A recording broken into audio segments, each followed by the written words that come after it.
To be quite honest, the only reason that I actually watched this movie was because I was going hiking the next day, and since I hate hiking so much, I decided to write something up to be able to film while we were hiking in a forest. So I stayed up really late writing this script, and I still haven't caught up on sleep because of it, and so I have very little patience for this terrible fuck up of a film.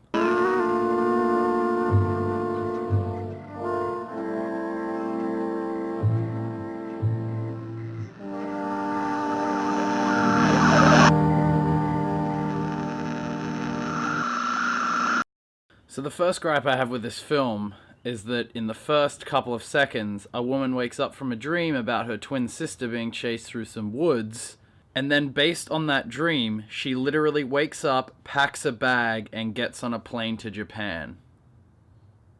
There are many things to hate about this film, but the first one you're accosted with is why the hell don't they just cast a Japanese woman for the protagonist?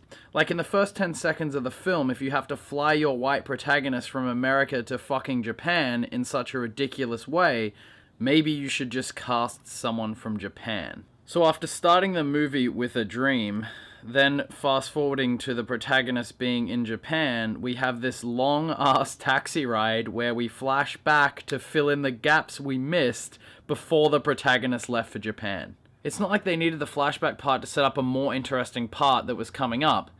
She was just sat in a taxi looking out the window at Tokyo. Is that really what they were in a rush to set up? The thing they were so desperate to skip was Sarah worrying about her twin sister who she'd had the dream about, who was over hiking in Japan, and she has this sort of psychic connection to her sister, and she knows when she's in trouble, apparently. And the flashbacks that happen when she's in the taxi are of her worrying about whether she goes over to her sister, whether she stays home, what she does about it, which is objectively more interesting than a taxi ride where you're just staring out the window. And in these flashbacks, they establish that Sarah had planned to go to Japan after she received a call that her sister was missing. Then I don't understand why it was that she woke up from a dream, packed her bags, and went based on intuition, when in the flashbacks it clearly shows that she knew that her sister was in trouble. It's like they filmed two alternative scenes to explain the one plot point, and then included them both in the film.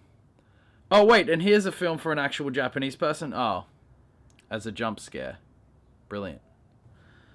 Then to make you even less grounded in what the fuck is happening, Sarah has a bunch of dreams and a bunch of different flashbacks to other times in her life until I literally didn't even know what day it was. Sarah ends up finding out her sister is in this actual real forest called Akigahara, where people actually go to commit suicide. She finds that out from a guy who rings her from the authorities in Japan, who apparently doesn't care who he's addressing on the phone. Hello? Is this Sarah Price? I am with the Yamanashi Police, the school where your sister teaches. They filed a missing persons report. He didn't even wait for her to say her name. So Sarah looks up the forest on her laptop. I wonder what brand of laptop that is. If only there was some way to tell. Then Natalie Dormer, who, if you didn't know, played Marjorie in Game of Thrones, takes a quick moment to lament about the direction her career has gone in.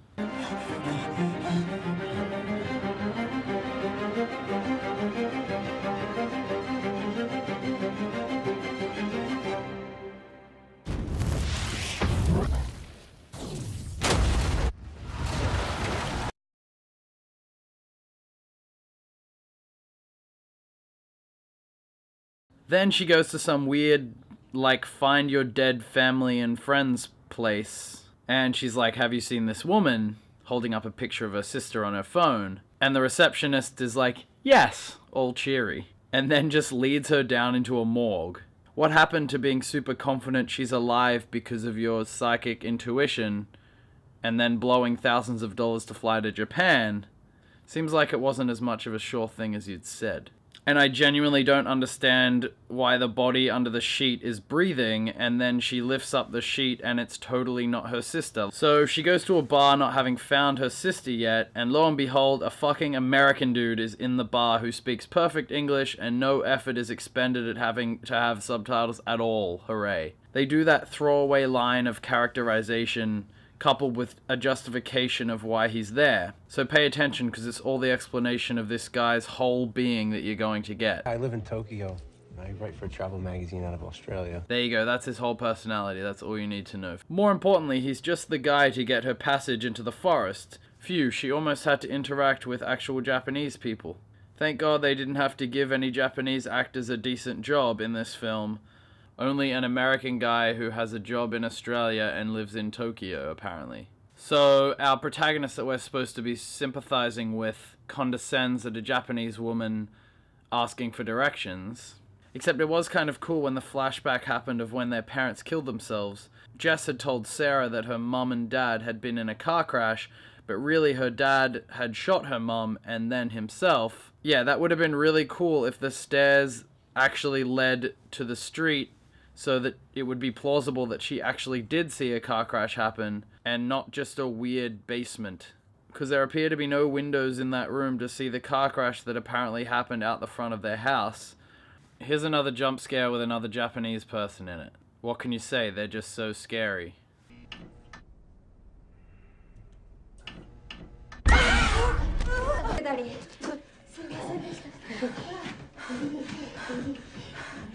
Anyway, so this guy that she met in the bar, Aiden, knows a contact who speaks perfect English as well, and will take them through the forest that apparently Sarah's sister is in. I guess they couldn't escape hiring an actual Japanese actor that plays a part that isn't for 10 seconds, or a jump scare. But again, he's not in it for that long. And there's this really weird scene where he tells the protagonist, Sarah, that she shouldn't go into the forest because she's sad. All I can do is ask you to understand where I'm coming from. I still think you should not go. Why? Because you're sad.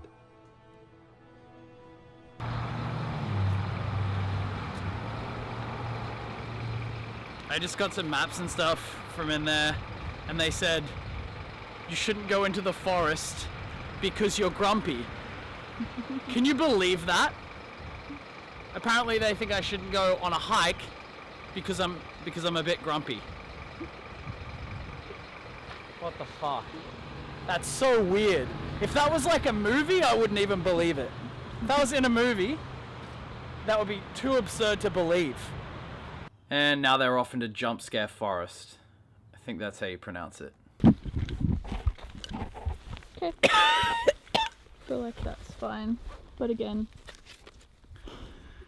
it's beautiful out here, isn't it? Wow.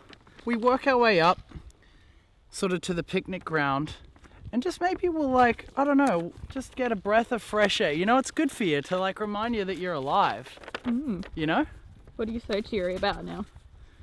You're so angry about this before. So we came all this way and we don't even fucking know where the tracks are. So the information kiosk we rocked up at was a fucking toilet block. Fuck hiking, let's just like buy some records. No, I guess the country air and it's like the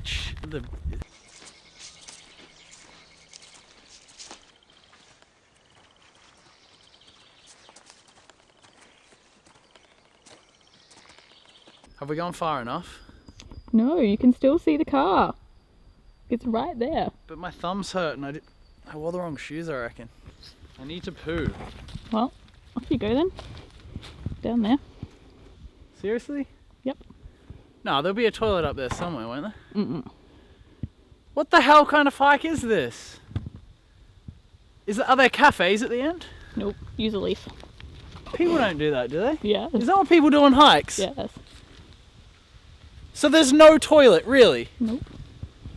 Oh. Not gonna hurt Can you. we not do this?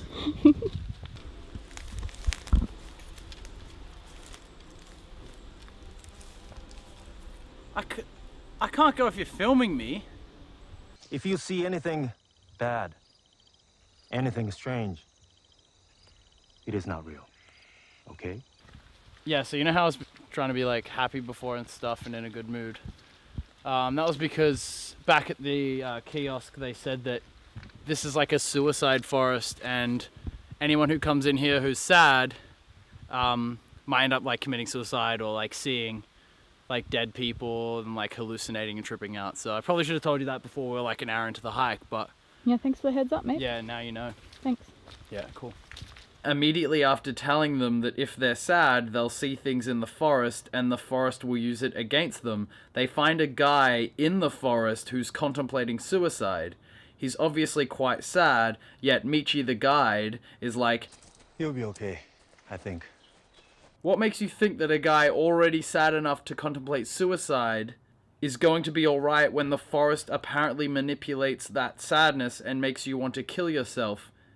Even if you're only moderately sad, like Sarah, apparently. Like, he's most definitely not going to be okay if he came into the forest already wanting to kill himself.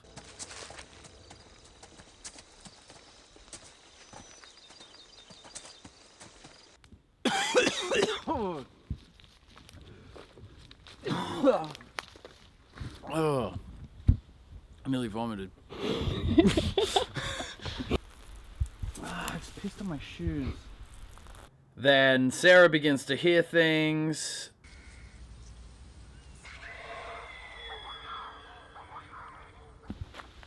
Did you just hear that?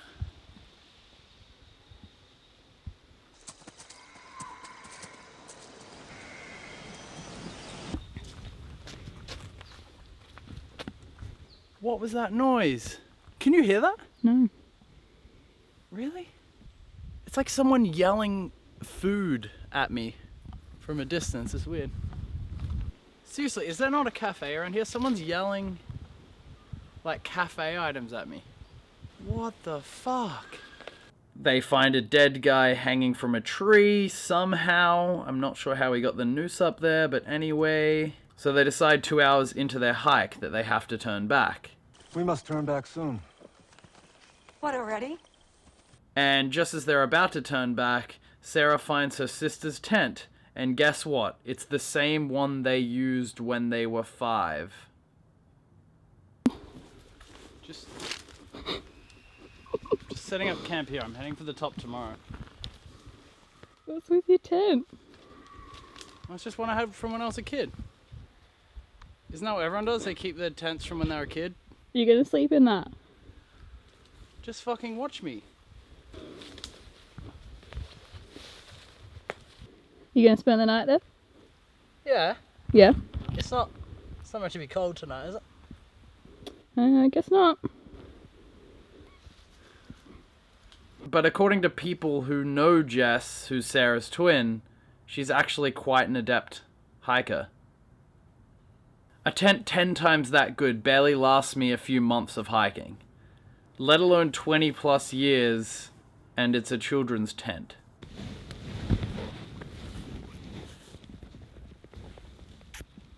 What?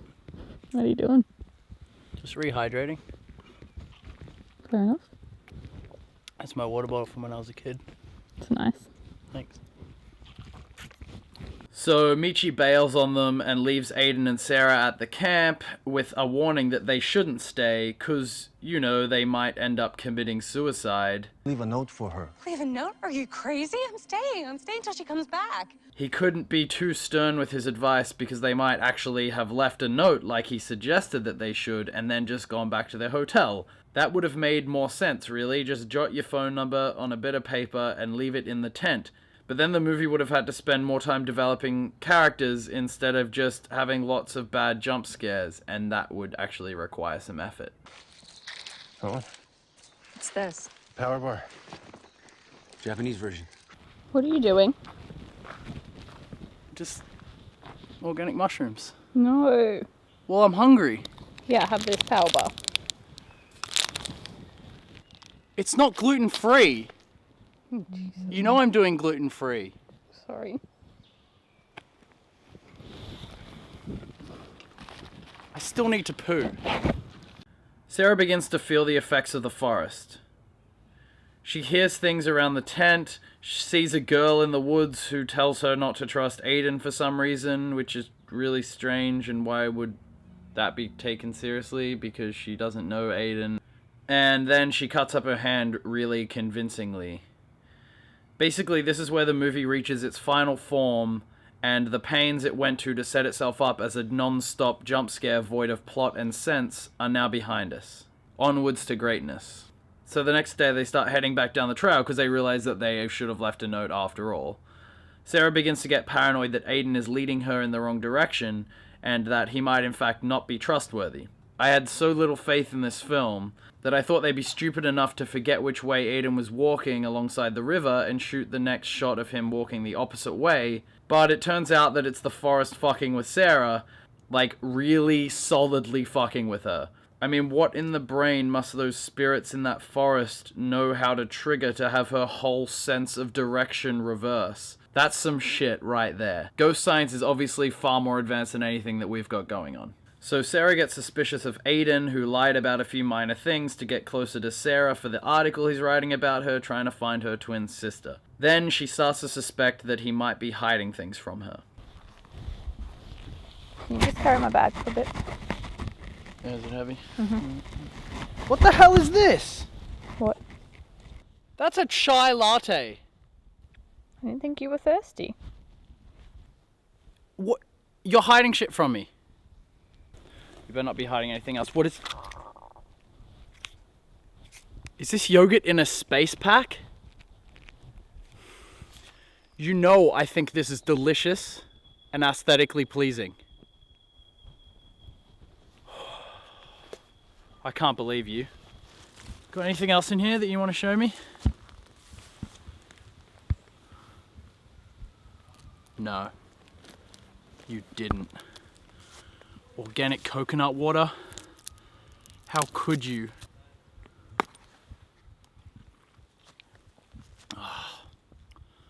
Sarah asks to see Aiden's phone to delete the recordings he'd taken to inform the article.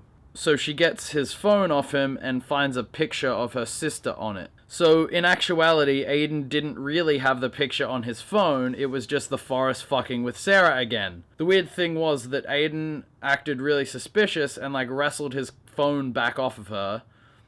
Kind of convenient he acted that way, like he's literally standing over her and scowling and shit.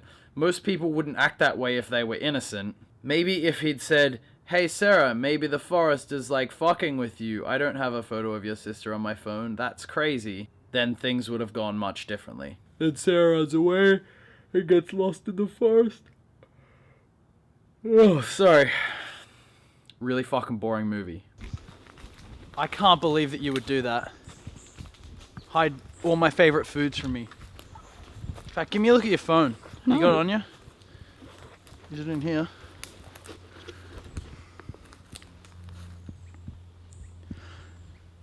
Is that deconstructed spaghetti bolognese as your background? That's it.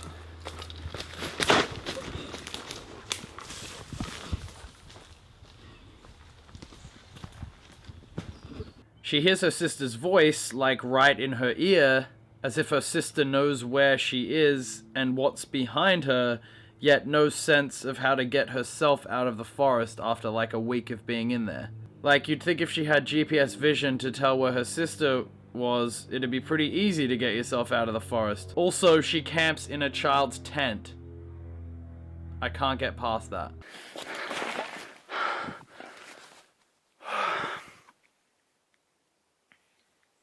Can't believe she did that. You can't trust anyone. You know what I feel like? I feel like miscellaneous food items served to me on a chopping board. I want the equivalent of a quarter pounder with cheese, but served at a cafe so it's 5 times the price.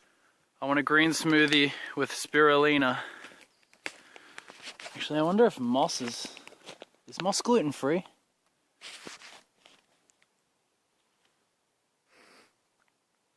Organic. Yum. So she ends up falling down this hole, and she's trying to convince herself that the cliche CGI she saw of that Japanese schoolgirl wasn't real, and The racist film she's in isn't really defining the trajectory of her career after Game of Thrones. If you see something bad, it's not real. It's in your head. If you see something bad, it's not real. It's in your head. Whatever food I see isn't real. What food I see isn't real.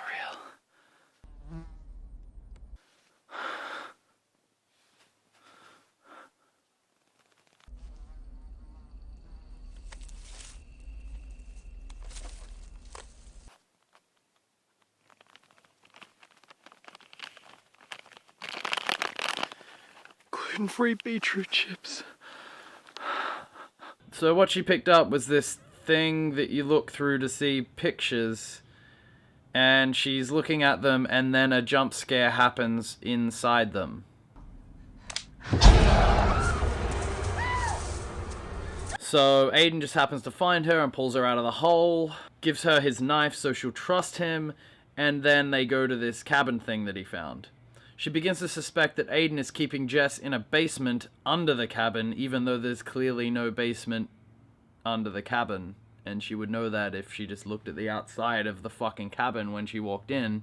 Again, maybe this is just the location scouts fucking shit up. Aiden violently asks for the knife back for no discernible reason. Like, there was nothing that should have made him yell. Perhaps it was the forest manipulating his voice box and making him yell, I don't know. But anyway, Sarah ends up stabbing him and then going down into the basement. But the basement is the basement in her childhood home. And yep, definitely no windows in this room. Like, how the hell did Jess convince Sarah as a kid that she saw a drunk guy T-bone their parents' car in their driveway? It's a windowless basement. There's no way that she should have believed that. Like, her whole life is defined by the fact that she believed that her parents died in a car crash.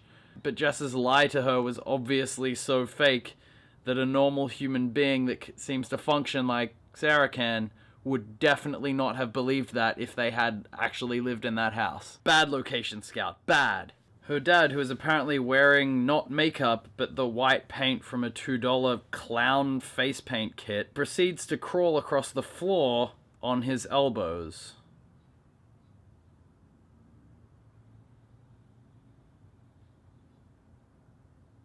Seriously, as if you'd get an actor to do that and not immediately reevaluate the shot. Oh my god, that looks really bad.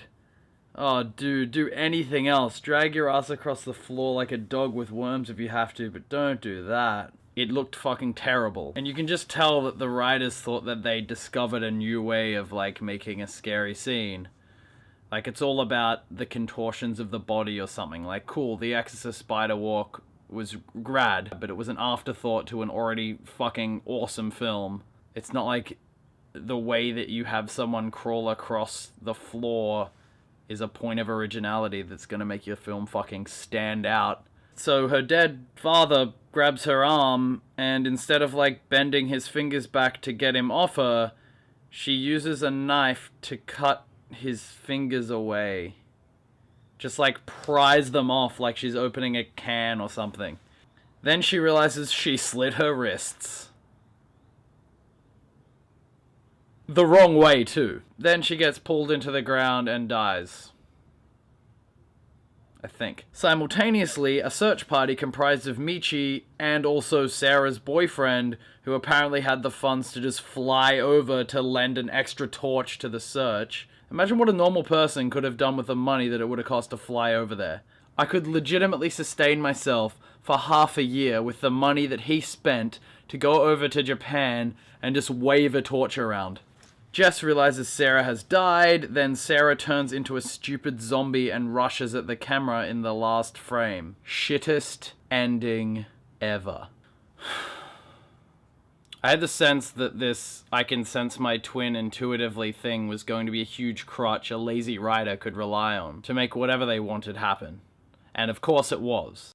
Sorry, I made a little mistake. The Forest was actually written by 3 people. I don't know if you can see that there. 3 people. So the Tesla coil was invented by 1 person, but this masterpiece took 3 people to write. Also, 4.8 out of 10. You know, you have to redo school if you get that. You have to redo school. Even if I had enough money to throw at my whims and travel to Japan, what the fuck could I reasonably hope to be able to achieve if I flew over to Japan like 3 days after finding out my sister was missing and had probably already committed suicide? Like she was being chased through the woods in the dark. Mate, I wouldn't waste my money on tickets. Just go buy a freezer full of ice cream and get mourning. Your sister is dead. I mean, if you wrote a character with psychic powers that could be convinced that her sister was on a slab in a morgue by an incompetent, overzealous worker, but you weren't convinced that she was probably dead a week after being chased through the woods at night by someone or something, then I got news for you. Your movie would be shit. So after seeing the whole movie, I began to feel like I could reverse engineer the plot and come up with the way that the writers had constructed it. On the surface, it may look like a reasonably put together plot.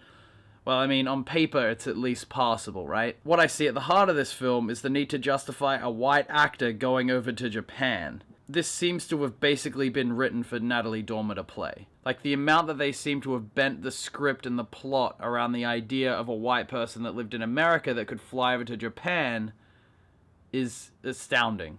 I say that because the basic plot wouldn't work the way it was if the protagonist was a normal white person without stupid far-fetched abilities that only cheapened the film. But it would have easily worked if it was a normal Japanese person living in Japan. A person that lives in Japan could have just hopped on a train at the first phone call about her sister being in trouble without the need for the psychic bullshit. Instead, they had to justify why the sister was like living away from her tent without food for a week in the forest while Sarah flew over by making her psychic and just able to sense that she was still alive. Even against all those odds, even though it was contradicted by the fact she was convinced that her sister was dead in that morgue. The fact it started in America and not in Japan is the only reason the fact that Sarah is psychic is even necessary to the plot. And since it was such a sloppy and awkward subplot, I'd imagine that they only used it because it was absolutely imperative to their seeming central goal: get Natalie Dormer in a movie after Game of Thrones. Convince fans of Game of Thrones to come see the movie, collect their money, and leave them fucking disappointed. Like, if she wasn't psychic, living in America, what could she have done about her sister's disappearance except let the authorities coordinate a search party and let them fucking deal with it? If she didn't offer something extra with psychic abilities, the whole movie would have taken place in her apartment. Just a film about a woman who lost her sister just waiting by the phone for a phone call about if she's okay. Also, so that they could add in their shitty jump scares, and so that they could have a reason for the blundering plot to even exist, they had to say that the forest makes people sad and hallucinate, which effectively ironed over the fact that the suicide forest is called what it is because of a suicide epidemic that exists in Japan due to the extreme exploitation of workers and crushing social pressures. But even their forest makes you sad because jump scares plot that they ironed over a real social issue for was fucking stupid because they found that guy who wanted to commit suicide in there who definitely would not have been alright since he came into the forest contemplating killing himself and would apparently only get closer to killing himself due to the nature of what the forest does to people. How is the plot that they chose better than being able to talk about a suicide epidemic that costs 70 lives per day in 2014? Seriously, how is that a good trade-off? Yeah, we'll trade some mainstream spotlight on a highly obscured issue that affects tens of thousands of people every year for a fucking plot hole-ridden storyline. Good. Also, the director in an interview only mentioned the fact that the suicide forest isn't very big, and was speculating how people might go in for a hike and end up lost, and that's why they die. Like, nothing even behind the scenes of the film in interviews drawing attention to the suicide epidemic, or hinting at the fact that the moron had any idea of the implications of the forest for Japan. So because a useful political point about the work standards in Japan got in the way of dank-ass, bomb-ass jump scares, they had to make Natalie Dormer have a twin so that twin magic was the thing that holds the film together. Anyway, I'm done showing footage from this film. Enjoy the bloopers from our hike. I can't... What else is in here? Spaceman yogurt.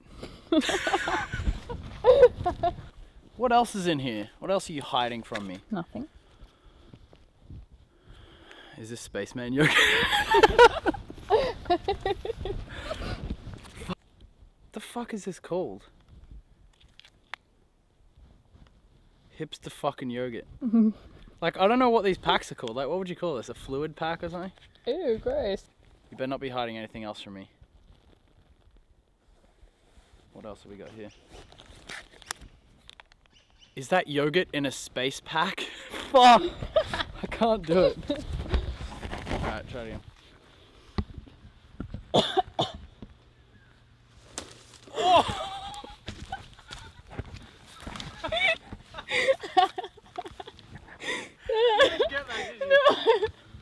Oh, damn it.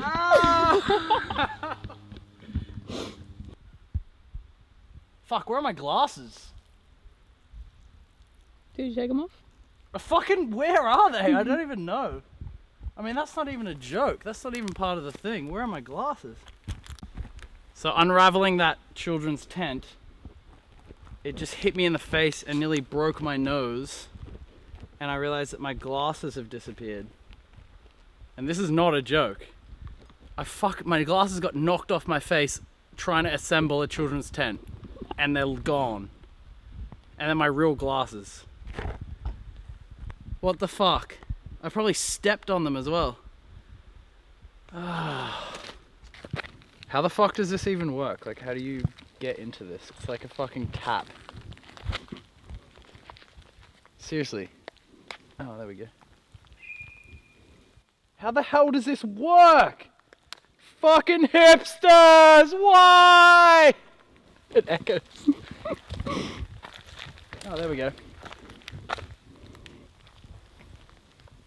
It's chewy. Ew. Oh, it has oats in it. Ew. That's why the oats. This is really shit. Yeah. I would look great pretending to write in a cafe eating this. With my MacBook. Ah. Oh, God. I look great, but do I look like I'm like rich but like playing it down drinking this? Do I look like I have a bunch of money but I wear op shop clothes still? Is that what this is what's happening for me right now? Oh. So we've been hiking for like 4 hours and we've still got, I don't know, another couple of hours to get back. And since we were poorly prepared and had more prop hipster food than we did actual food that we enjoy, we're forced to eat beetroot chips.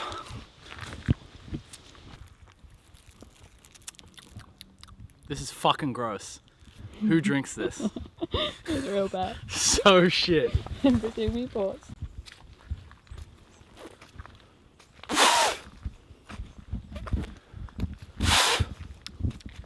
I don't know why I made it so I had to fucking like open this and... I mean, I can't just dump it in the forest, but this is thoroughly gross.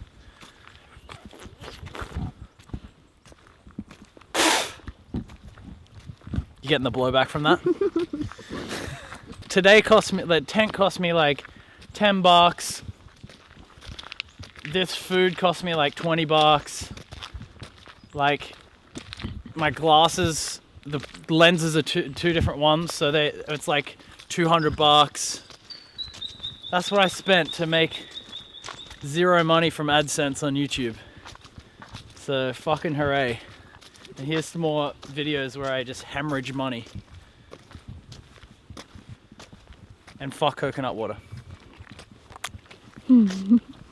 We're now accepting submissions of horror flash fiction under 1,500 words that will feature in a horror fiction podcast on the channel periodically. If you're interested in finding out more, there's a link in the description.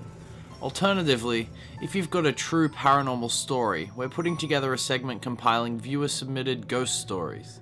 Follow the link on the screen to an instructional video detailing how to submit your story.